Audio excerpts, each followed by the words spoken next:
نبی جو لفظ ہے یہ کسی بھی دنیا کی ڈکشنری میں جا کر اٹھاؤ، عربک لفظ ہے، یہ نبی عربک ورڈ ہے، اس کا ترجمہ کہیں سے بھی جا کر کے آپ دیکھیں، نبی کا معنی ہوتا ہے غیب کی خبر دینے والا، غیب کی خبر دینے والا۔ اس کا ڈیفینیشن ہی یہ ہے، اگر وہ غیب کی خبریں نہ دے تو پھر نبی کیسا؟ وہ لفظ ہی اس کے اوپر سوٹ نہیں کرے گا اگر وہ غیب کی خبر نہیں جانتے ہوں۔ غیب کی خبر سے مراد کیا ہے میرے عزیزو؟ جو ظاہر ہے ہم اس کو کہتے ہیں ظاہری خبر، اور غیب میں بہت ساری چیزیں آتی ہیں، زمینوں کا علم، آسمانوں کا علم، تمہارے نسب کا علم، تمہارے دلوں کے اندر چھپے ہوئے رازوں کا علم، تمہارے گھروں میں موجود خبروں کا علم، بہت ساری چیزیں آتی ہیں، یہ سب غیب میں آتی ہیں۔ اب حضرت عیسیٰ علیہ السلام کے متعلق قرآن کہہ رہا ہے وَأُبْرِئُ الْأَكْمَحَ وَالْأَبْرَصَ وَأُحْيِي الْمَوْتَى بِإِذْنِ اللَّهِ وَأُنَبِّئُكُمْ بِمَا تَأْكُلُونَ وَمَا تَدَّخِرُونَ فِي بُيُوتِكُمْ۔ حضرت عیسیٰ علیہ السلام کہتے ہیں کہ میں تمہیں وہ سب چیزوں کی بات بتا دوں گا، خبر دے دوں گا جو کچھ تم اپنے گھروں میں بیٹھ کر کھاتے ہو اور جو کچھ تم جمع کرتے ہو۔ یہ کون کہہ رہا ہے؟ عیسیٰ علیہ السلام، ان کی زبان میں قرآن بیان کر رہا ہے۔ قرآن یہ کہہ رہا ہے عیسیٰ علیہ السلام ان تمام چیزوں کی خبر دیتے تھے جو لوگ اپنے گھروں میں کھاتے ہیں، جو لوگ اپنے گھروں میں جمع کرتے ہیں۔ جب بنی اسرائیل کے نبی عیسیٰ علیہ السلام گھروں میں موجود کھانوں کی خبر دے سکتے ہیں، سید الانبیاء صلی اللہ تعالیٰ علیہ وسلم پوری امت کی خبر نہیں رکھ سکتے؟ عزیزان گرامی وقار، رسول گرامی وقار صلی اللہ تعالیٰ علیہ وسلم کتنا غیب رکھتے تھے کتنا نہیں، ایک الگ ٹاپک ہے۔ میں آپ کو اس مسئلے کو نہایت ہی اخلاق کے ساتھ، تمیز کے ساتھ، تہذیب کے دائرے میں بتاؤں گا، اس لیے کہ کبھی کبھار ہوتا ہے کہ کوئی جوش میں اور جذبے میں ادھر سے ادھر چلا جائے، لیکن میں بڑے ادب کے ساتھ آپ سے عرض کروں گا۔ وہ رسول گرامی وقار صلی اللہ تعالیٰ علیہ وسلم کے علم کے سمندر کے انتہا کو کون ناپ سکے؟ دینے والا خدا ہے، لینے والا رسول ہے۔ اللہ کے بہت سارے رازوں میں سے ایک راز علم غیب مصطفیٰ بھی ہے۔ رسول کریم صلی اللہ تعالیٰ علیہ وسلم کو کتنا علم عطا ہوا، کتنا غیب جانتے تھے، یہ امت کا بحث کا موضوع نہیں ہے۔ بس ہمیں اتنا ہی یقین رکھ لینا چاہیے جو بریلی کے امام نے ہمیں یوں سکھایا ہے کہ سر عرش پر ہے تیری گزر، دل فرش پر ہے تیری نظر۔ یا رسول اللہ، سر عرش پر ہے تیری گزر، دل فرش پر ہے تیری نظر، ملکوت و ملک میں نہیں کوئی شے وہ جو تجھ پہ عیاں نہیں۔ حضور اکرم صلی اللہ تعالیٰ علیہ وسلم کے دربار میں آپ کی نگاہ اثر میں کون سی ایسی چیز ہے جو مخفی ہے، جو چھپی ہوئی ہے؟ اور کوئی غیب کیا تم سے نہاں ہو بھلا؟ نہاں کہتے ہیں چھپی ہوئی چیز کو، پوشیدہ۔ اور کوئی غیب کیا تم سے نہاں ہو بھلا، جب نہ خدا ہی چھپا تم پہ کروڑوں درود۔ رسول گرامی وقار صلی اللہ تعالیٰ علیہ وسلم کو اللہ تعالیٰ نے جو معجزے عطا کیے، ان معجزات میں سے ایک عظیم معجزہ آپ کا علم غیب بھی ہے۔ مجھے یہاں پر اس موضوع پر گفتگو اس لیے بھی کرنی ہے کہ زمانے کے گزرتے گزرتے کچھ اسلام میں ایسے خیالات بھی پنپنے لگے جنہوں نے حضور پاک صلی اللہ علیہ وسلم کے علم غیب کا سرے سے انکار کر دیا، اور بعض جماعتیں تو وہ ہیں جو غیب کو مانتی ہیں لیکن وہ ناپتی ہیں، اتنا تھا اور اتنا نہیں تھا۔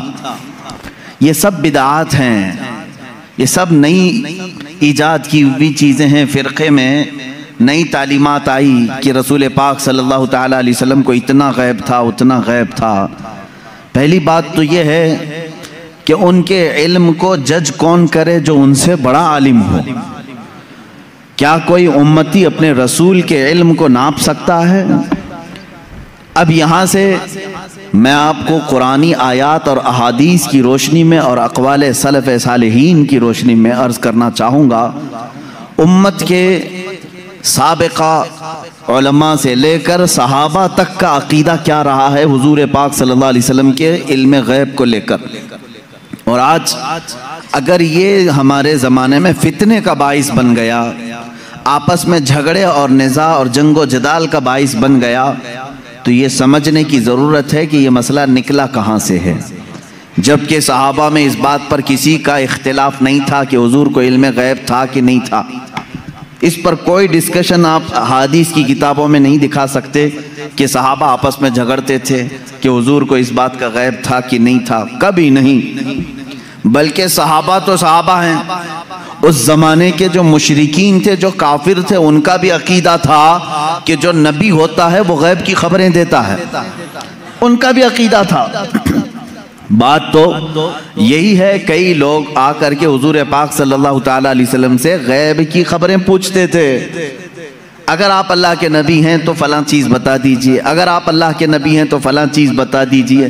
تو ان کا حضور کے پاس آ کر کے اس طرح سوال کرنا یہ اس بات کی دلیل ہے کہ کافروں کا بھی عقیدہ تھا کہ نبی غیب کی خبریں جانتا ہے۔ صحابہ کی تو بات چھوڑیں، صحابہ میں تو کبھی یہ بات ڈسکشن میں آئی نہیں، لیکن 14 صدیوں کے بعد امت اس حال سے گزر رہی ہے کہ ان میں بھی کچھ بنام علماء ایسے لوگ آئے جنہوں نے باضابطہ فرقوں کی بنیاد رکھی اور کتابوں میں لکھ مارا رسول پاک صلی اللہ تعالیٰ علیہ وسلم کو پیٹھ پیچھے کی خبر نہیں تھی یا دیوار پیچھے کا علم نہیں تھا۔ یہ وہ باتیں ہیں جو 1400 سال کے بعد بعض مولوی کہلانے والے حضرات نے لکھ دیا یا گڑھ لیا اور امت کو اسی بات پر پریشان کر دیا، جماعتیں پیدا ہو گئی۔ لیکن میرے عزیزو، ہم جو آج تک عقیدے پر ہیں الحمدللہ یہ وہی ہے جو 14 صدیاں پہلے صحابہ کا عقیدہ تھا۔ وہ اپنے نبی کونین صلی اللہ تعالیٰ علیہ وسلم کے متعلق کیا عقیدہ رکھتے تھے، قرآنی آیات بھی اس بات کی شاہد ہیں۔ چند ان کے جو اعتراضات ہیں، میں آج پوری علمی گفتگو آپ سے کروں گا، تھوڑا ذہن کو تیار رکھیں، دلائل کو بھی سمجھیں، اس لیے کہ صرف سنی سنائی بات پر یقین کر لینا یہ سنی کی عادت نہیں ہونی چاہیے، دلائل کی روشنی میں بات کریں۔ قرآن پاک کی جتنی آیات ہیں میں ان کے اوپر آتا ہوں، ابھی آتا ہوں، لیکن صحابہ کا پہلے عقیدہ کیا ہے یہ تو میں بتا دوں۔ حضور پاک صلی اللہ تعالیٰ علیہ وسلم کے پاس ایک صحابی حاضر ہوتے ہیں اور وہ غریب صحابی تھے۔ وہ گھر سے یہ سوچ کر کے نکلتے ہیں ان کی والدین کا انتقال ہو چکا تھا اور غربت بہت زیادہ تھی، تنگ دستی تھی۔ وہ صحابی کہتے ہیں میں گھر سے یہ نکلا کہ آج حضور پاک صلی اللہ علیہ وسلم سے یہ دونوں چیزوں کی دعا کرا لوں، میرے ماں باپ کی مغفرت کی دعا ہو جائے، میرے مال میں برکت کی دعا ہو جائے۔ وہ آئے مسجد نبوی شریف میں، لیکن معاملہ ایسا تھا کہ عصر کے بعد بڑے بڑے صحابہ حضور پاک صلی اللہ علیہ وسلم کو گھیر کر بیٹھے ہوئے تھے، ان کو جانے کا موقع ہی نہیں ملا اور یہ کہتے ہیں میری ہمت نہیں ہو سکی سب سے آگے بڑھ کر کے میں اپنا مدہ رکھوں۔ مغرب کی اذان ہو گئی، مغرب پڑھائی رسول کریم صلی اللہ علیہ وسلم نے، پھر جلسہ ہوا، لیکن پھر صحابہ گھیر لیے۔ یہ کہتے ہیں مجھے بات کرنے کا موقع ہی نہیں ملا، دور کھڑا رہا۔ عشاء ہو گئی، اللہ کے حبیب صلی اللہ تعالیٰ علیہ وسلم عشاء کے بعد اپنے حجرے کی طرف روانہ ہو گئے، اپنے گھر کی طرف روانہ ہو گئے۔ صحابی کہتے ہیں آخر تک مجھے بولنے کا موقع نہیں ملا، سوچا کہ دروازہ کھلنے سے پہلے ایک بار موقع مل جائے میں بات کر لوں۔ یہ سوچتے ہوئے پیچھے ہاتھ باندھے چلے جا رہے تھے۔ اللہ کے نبی صلی اللہ تعالیٰ علیہ وسلم آگے آگے چل رہے ہیں، دروازے کے قریب پہنچے، رسول کریم صلی اللہ تعالیٰ علیہ وسلم پلٹ کر کے دیکھتے ہیں اور اس صحابی سے کہتے ہیں جا اللہ تیرے والدین کی مغفرت فرما ہے، اللہ تیری غریبی اور تنگ دستی کو دور فرما ہے۔ ملی وہ مراد بھی جو کہہ نہ سکا لب سے، میرے سکوت پر بھی میرے شاہ کی نظر گئی۔